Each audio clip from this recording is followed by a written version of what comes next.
अस्सलाम वालेकुम दोस्तों, मैं अकरम और एक नई वीडियो के साथ आपकी खिदमत में हाज़िर हूँ, जिसमें आज हमारे गांव का मौसम बड़ा ज़बरदस्त है। देखो बादल, ये देखो, हाँ दिखा इधर बारिश होने वाली है।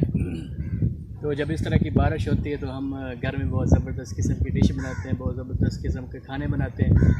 तो आज भी हमने खाना बनाया है और इस मौसम को एंजॉय करेंगे, क्योंकि ज़िला वेहाड़ी के इलाके में, ज़िला मुल्तान के इलाके में बारिशें बहुत कम होती हैं। कभी कभार तकरीबन महीनों के बाद बारिश होती है, इस तरह का मौसम होता है।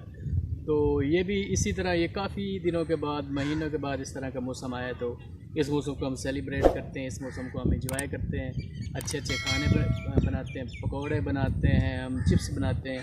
आज हमने चावल बनाए, चनों वाले चावल। तो चनों वाले चावल हम इस मौसम के बाद, जब बारिश होगी हल्की हल्की, तो हम उसका मज़ा लेंगे, उसको खाएंगे, उसको एंजॉय करेंगे।